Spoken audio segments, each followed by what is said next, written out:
नमस्कार दोस्तों, study with Dev channel में आपका स्वागत है। दोस्तों, पिछली वीडियो में हमने क्रांतिकारी आंदोलन के बारे में पढ़ रहे थे। हमने प्रथम चरण देख लिया है। इसके बाद हम द्वितीय चरण पे चर्चा करते हैं, जो यह क्रांतिकारी आंदोलन का दूसरा चरण है, या 1924 से 1946 तक माना जाता है। जो द्वितीय चरण हुए थे, इसके क्या कारण थे? जो क्रांतिकारी आंदोलन उत्पन्न हुए इसके क्या कारण थे? जो प्रथम चरण 1905 से 1915 ईस्वी का था, इसमें कहा गया कि प्रथम चरण का दमन किया गया अंग्रेजों द्वारा। क्रांतिकारियों को फांसी दी गई, उम्र कैद दिया गया, आदि सजाएं दी गई। 1919 में मॉन्टेगू चेम्सफोर्ड सुधार लाया गया। सकारात्मक माहौल बनाने के लिए अनेक लोगों को रिहा किया गया था। राउलेट एक्ट आया और जलियांवाला बाग हत्याकांड के कारण माहौल बिगड़ गया। 1 अगस्त 1920 को असहयोग आंदोलन शुरू हुआ। असहयोग में क्रांतिकारी युवा भी जुड़े, लेकिन 1922 में आंदोलन स्थगित हो गया। फिर क्रांतिकारी युवा इसी कारण क्रांतिकारी मार्ग पर चल गए, फिर से चले गए। यही कारण था द्वितीय चरण का, जो क्रांतिकारियों ने फिर से आंदोलन करना शुरू किया। इसके बाद एक हिंदुस्तान रिपब्लिक एसोसिएशन एचआरए का गठन किया। इसके संस्थापक सचिंद्र नाथ सन्याल के नेतृत्व में चंद्रशेखर आज़ाद, अशफाक उल्लाह खां, रोशन सिंह, भगत सिंह, राजेंद्र लाहिड़ी, राम प्रसाद बिस्मिल, भगवती चरण बोहरा आदि लोगों ने मिलकर के एक हिंदुस्तान रिपब्लिक एसोसिएशन यानी एचआरए का गठन किया था। सचिंद्र नाथ सन्याल ने बंदी जीवन एक पुस्तक भी लिखी है। जो हिंदुस्तान रिपब्लिक एसोसिएशन का गठन किया गया था, इसके निम्न उद्देश्य थे कि क्रांतिकारी आंदोलन हो, भर्ती, प्रशिक्षण, धन इकट्ठा करना, हथियार बनाना, क्रांतिकारी घटनाएं करना आदि इनका उद्देश्य था। भारत राज्यों का संघ हो, प्रांतों में पूर्ण स्वायत्तता हो, वयस्क मतदान हो, इसका उद्देश्य था। शोषण नहीं होना चाहिए, मनुष्य द्वारा मनुष्य का शोषण नहीं होना चाहिए। एचआरए का विधान हो, पीला पर्चा कहते हैं। जो एचआरए का विधान है, इसको पीला पर्चा कहते हैं। सचिंद्र नाथ सन्याल ने तथा योगेंद्र चंद्र चटर्जी ने पीला पर्चा के साथ इनको गिरफ्तार कर लिया गया। तब इस हिंदुस्तान रिपब्लिक एसोसिएशन एचआरए का पूरा कार्यभार राम प्रसाद बिस्मिल के ऊपर आ जाता है। इसके बाद ये लोग धन के प्रबंध में जुट जाते हैं कि हमें किसी तरह धन इकट्ठा करना है, और क्योंकि अगर लड़ाई लड़नी है तो धन की आवश्यकता होती थी। इन्होंने 2 डकैतियां डाली, चिनसुरा, बिचपुरा और द्वारिकापुर। इन्होंने 2 डकैती डाली थी, बिचपुरा और द्वारिकापुर की, और इससे इन्होंने कुछ धन इनको मिला था। बहुत तो धन नहीं था, लेकिन खर्चे के लिए कुछ धन मिल गया था। 8 अगस्त 1925 को राम प्रसाद बिस्मिल के घर शाहजहांपुर में इन्होंने सब लोगों ने मिलकर योजना बनाई कि हम ककोरी कांड करेंगे 9 अगस्त को, 9 अगस्त 1925 को। इसका उद्देश्य था धन का प्रबंध करना तथा एचआरए की छवि इससे बढ़ेगी। 10 लोगों की टीम बनाई जाती है, 10 टीम लोग इसमें सवार होते हैं। एक ट्रेन थी passenger, Saharanpur Lucknow 8 down passenger. Train में रखा सरकारी धन लूट लिया गया। जब यह लूटा गया तो काफी धन इससे मिला। ककोरी कांड में शामिल क्रांतिकारी काफी लोग थे, जैसे राम प्रसाद बिस्मिल, राजेंद्र लाहिड़ी, रोशन सिंह, अशफाक उल्लाह खां, चंद्रशेखर आजाद, सचिंद्र नाथ बख्शी, मनमथ नाथ गुप्ता, केशव, बनारसी लाल, मुकुंद लाल आदि लोग इसमें शामिल थे। 9 अगस्त 1925 को लखनऊ के पास ककोरी नामक स्थान पर ट्रेन को लूट लिया गया।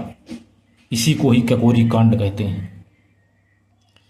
4 जर्मन माउजर पिस्तौल का प्रयोग किया गया। इसमें गलती से एक यात्री, इसका नाम है अहमद अली, वह मारा जाता है धोखे से। गलती से मनमथ द्वारा गोली चलती है और यह मारा जाता है। यह निर्दोष था, ये तो सवारी था, कहीं जा रहा था। 40 लोगों को इसके बाद गिरफ्तार कर लिया जाता है। इस कांड के बाद 29 लोगों पर केस चलाया गया लखनऊ में और 4 लोगों को फांसी की सजा दी गई। 4 लोगों को फांसी और लोगों को सजा दी गई। चंद्रशेखर आज़ाद भाग निकलते हैं और अशफाक उल्ला खां, सचिंद्र नाथ बख्शी को बाद में गिरफ्तार कर पूरक केस में भेजा जाता है, पूरक केस में जोड़ा जाता है। और जो केस हुए हैं, जो 4 लोगों को फांसी दी गई थी वो थे राजेंद्र लाहिड़ी, राम प्रसाद बिस्मिल, अशफाक उल्ला खां, रोशन सिंह। ककोरी से फांसी की सजा की तारीख 19 दिसंबर 1927 रखी गई, लेकिन राजेंद्र लाहिड़ी को 2 दिन पहले ही फांसी दी गई थी। 17 दिसंबर को ही गोंडा में राजेंद्र लाहिड़ी को फांसी दे दिया गया। इसके बाद राम प्रसाद बिस्मिल, अशफाक उल्ला खां, रोशन सिंह को 19 दिसंबर को फांसी दी गई। राम प्रसाद बिस्मिल को गोरखपुर में, अशफाक उल्ला खां को फैजाबाद में, रोशन सिंह को इलाहाबाद में फांसी दिया गया। एक थे ठाकुर मंजीत सिंह। केंद्रीय विधान परिषद में इन्होंने प्रस्ताव किया कि फांसी को कारावास में बदल दिया जाए, लेकिन वायसराय द्वारा इसे अस्वीकृत किया गया। मदन मोहन मालवीय द्वारा शिष्टमंडल भेजा गया, यह भी अस्वीकृत हो गया। बैरिस्टर थे एडवोकेट बैरिस्टर पुराने मोहनलाल सक्सेना, इन्होंने इंग्लैंड क्षमा याचना भेजा, लेकिन यह भी अस्वीकृत हो गया कि फांसी नहीं रुकेगी और उन लोगों को फांसी दे दिया जाता है। इसके बाद और एक सभा की स्थापना होती है, नौजवान भारत सभा। इसकी स्थापना 1926 में मार्च में होती है। यह नौजवान भारत सभा की स्थापना पंजाब में होता है। इसे एक खुली संस्था कहते हैं। नौजवान भारत सभा एक खुली संस्था है। इसके संस्थापक भगत सिंह, छबील दास, यशपाल, भगवती चरण बोहरा आदि लोगों ने मिलकर किया था। भगवती चरण बोहरा ने रचना भी 2 लिखी है, फिलॉसफी ऑफ बॉम्बे, नौजवान भारत सभा का घोषणा पत्र आदि की उन्होंने लिखा है। नौजवान जो भारत सभा है, इसका उद्देश्य था कि भारत में देशभक्ति बढ़े, अंग्रेजी सत्ता का अंत हो और मजदूरों किसानों को राज्य मिले। नौजवान भारत सभा का एक उद्देश्य था। इसके बाद एक और सभा बनती है, Hindustan socialist Republic association HSRA की स्थापना होती है। इसकी स्थापना चंद्रशेखर आज़ाद द्वारा 10 दिसंबर 1928 ईस्वी को किया जाता है। फिरोज शाह कोटला मैदान दिल्ली में। इसमें चंद्रशेखर आज़ाद, भगत सिंह, सुखदेव, राजगुरु, जयगोपाल आदि लोगों ने मिलकर के एक हिंदुस्तान सोशलिस्ट रिपब्लिक एसोसिएशन की स्थापना किया।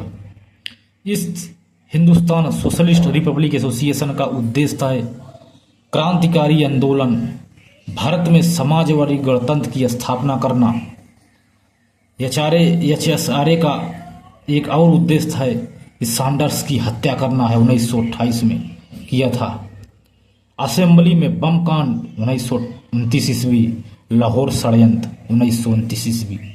इसका उद्देश्य था कि हमें यही कार्य करना है। योजना भी बना ली लोगों ने कि सैंडर्स की हत्या करना है, असेंबली में बम फेंकना है, लाहौर षड्यंत्र करना है।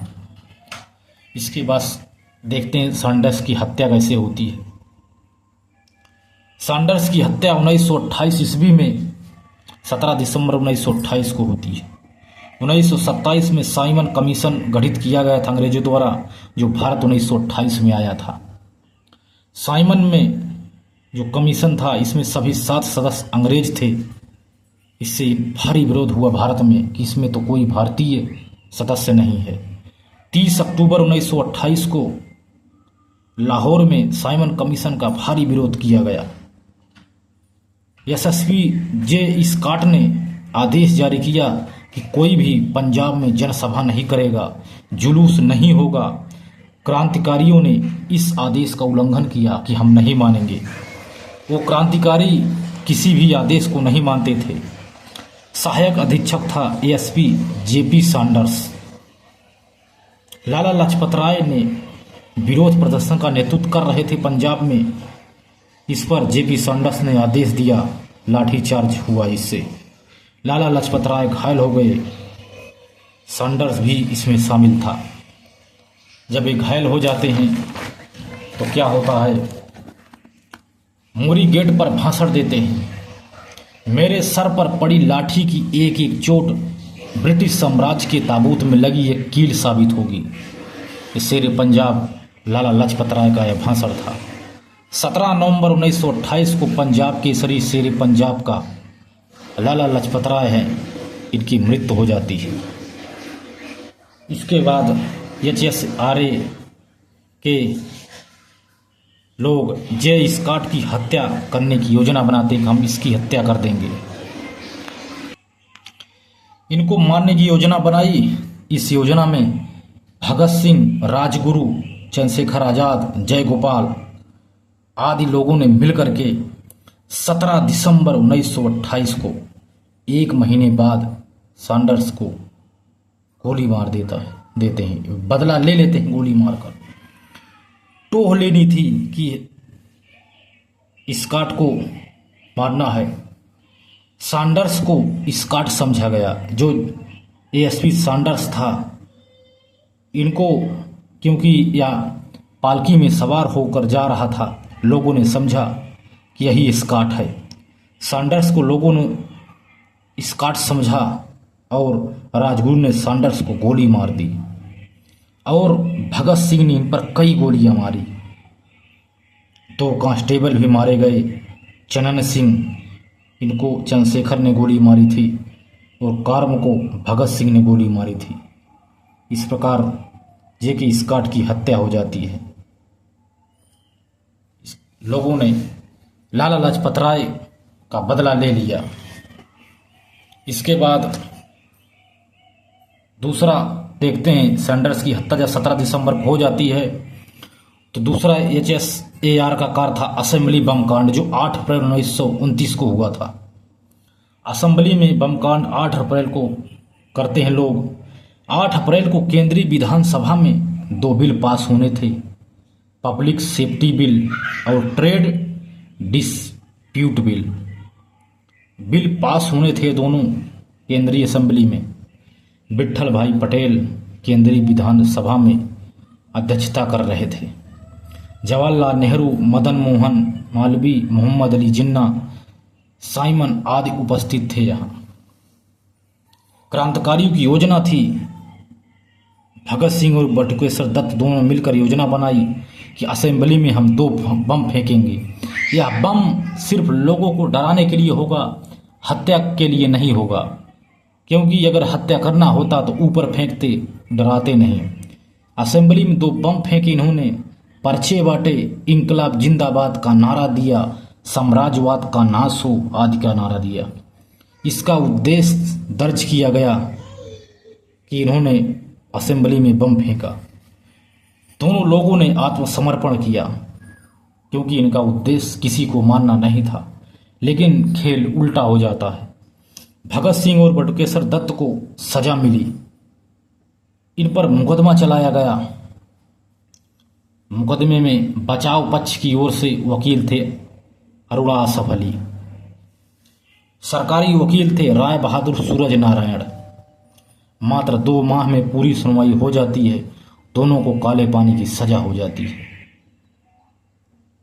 बचाव पूरी तरह से किया गया। हम लोग मारने के चक्कर में नहीं थे, हमें किसी को मारना नहीं था, हमें सिर्फ डराना था, अपनी बात रखनी थी क्योंकि हमारी बातों को सुना नहीं जा रहा था।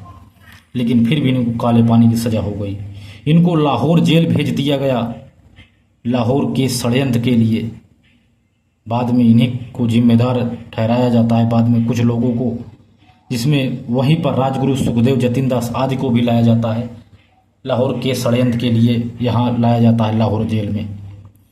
पर्चा जो बटा था उसमें कोर्ट की दलीलें थी, बम की फिलॉसफी आदि के बारे में कहा गया था। सरकार हमारा शोषण करती है तो विरोध होना तय है। सरकार हमारे विरोध का दमन करती है जो जायज़ नहीं है। ऐसे ऐसे नारे दिए गए, पर्चे में ऐसे ऐसे दलीलें लिखी गईं। इसके बाद हमारी आवाज़ को सुनती नहीं है सरकार, बहरी है। बहरी सरकार के कान खोलने के लिए तेज आवाज़ की आवश्यकता थी, जिससे हम लोगों ने असेंबली में बम फेंका था। हमारा उद्देश्य किसी को मारना नहीं था। ऐसे ऐसे भाषण दिए गए पर्चा के माध्यम से। आवाज़ जो लोग सुन नहीं रहे थे अंग्रेज, ये आवाज़ थी संवैधानिक सुधार हो, धोखा बंद करो, दमनकारी कानून को आप बंद करिए, मनुष्य द्वारा मनुष्य का शोषण बंद करो, एक देश द्वारा दूसरे देश का शोषण बंद करो। हमारा उद्देश्य एक समाजवादी गणतंत्र की स्थापना करना है, ना कि किसी को मारना है। ऐसे ऐसे भाषण दिए गए, ऐसे ऐसे आवाज़ उठाई गई। इसके बाद जो लाहौर जेल में भगत सिंह, सुखदेव, राजगुरु, जतिन दास, शिव वर्मा आदि को सभी लोगों ने मिलकर इस लाहौर जेल में भूख हड़ताल शुरू कर दिया कि हमारे साथ गलत हो गया है, जो सज़ा मिली है इसके हकदार हम लोग नहीं हैं, क्योंकि हमारा मकसद किसी को मारना नहीं था, ना किसी को चोट पहुंचाना था। यदि मारना होता तो हम बगल में बम क्यों मारते, असेंबली के बीच में जहां लोग बैठे नहीं थे। मारना होता था हम ऊपर फेंकते, किसी को मारने की हमारी भावना नहीं थी। इन्होंने कुछ मांगे रखी भूख हड़ताल के दौरान कि राजनीतिक बंदी हमको माना जाए, कि हम राजनीतिक बंदी हैं, हमें अपराधी बंदी नहीं माना जाए। हमारे लिए अलग वार्ड बनाया जाए, यूरोपियन स्तर की सुविधाएं दी जाए हम लोगों को, स्नान की अच्छी व्यवस्था हो, स्वच्छ कपड़े मिले, पुस्तकें मिले, पत्र पत्रिकाएँ बिना बाधा के मिले, एक अखबार सरकारी खर्चे पर हमको मिले, और असम्मानजनक कार्य जबरदस्ती नहीं किया जाए हमारे साथ। ऐसी जेल में भूख हड़ताल करके इन्होंने मांग रखी अपनी। इसका परिणाम निकला, भगत सिंह ने 21 दिन तक हड़ताल किया, बटुकेश्वर दत्त ने 21 दिन तक 81 दिन हड़ताल किए दोनों मिलकर। भगत सिंह 81, बटुकेश्वर दत्त 81, शेष अन्य ने 53 दिन किया था। एक थे जतिन दास, ये 63 दिन बाद इनकी मृत्यु हो जाती है। इनके कुछ मांगे उनकी मान ली गई, चारपाई दी गई, इनको मोमबत्ती दिया गया, बिजली का प्रकाश दिया गया, अखबार दिए गए, आदि व्यवस्था की गई। 63 दिन बाद जब जतिन दास की मृत्यु हो जाती है लाहौर जेल में, तो माहौल गड़बड़ ना हो, इसलिए पंडित नेहरू ने काम रोको प्रस्ताव लाया कि हम किसी प्रकार से कोई भी काम नहीं होगा। अब सरकार पर दबाव बना और मांगे जो मान ली गई। अलग वार्ड बनाया गया, ABC की तरह अलग वार्ड बनाया गया। जतिन दास की शव को लाहौर से कलकत्ता लाया गया। यही इसके बाद लाहौर षड्यंत्र के बारे में देखते हैं कि लाहौर षड्यंत्र का क्या है। 1915 में गदर पार्टी के सदस्यों पर एक केस चलाया गया था लाहौर में। 1929 में भगत सिंह ट्रायल लाहौर षड्यंत्र, यह एक दूसरा केस भी था, इसी लाहौर षड्यंत्र में शामिल था। 10 जुलाई 1924 को यह लाहौर षड्यंत्र प्रारंभ होता है। 7 अक्टूबर 1930 को इसका फैसला आता है। 10 लोगों पर चलाया गया यह केस था लाहौर षड्यंत्र का। केस को लाहौर सेंट्रल जेल में ही चलाया गया। मजिस्ट्रेट स्पेशल थे, श्री कृष्ण थे, उनका नाम श्री कृष्ण था, और राय साहब पंडित था। 2 लोग थे। सैंडर्स और हेड कांस्टेबल की हत्या का जो केस था इसी में जोड़ा गया था। यही केस है षड्यंत्र का। डकैती का आरोप, पंजाब नेशनल बैंक लूट का प्रयास, सहारनपुर आगरा आदि हथियारों को कारखाने का मामला। 5 मई 1930 को विशेष ट्रिब्यूनल जेके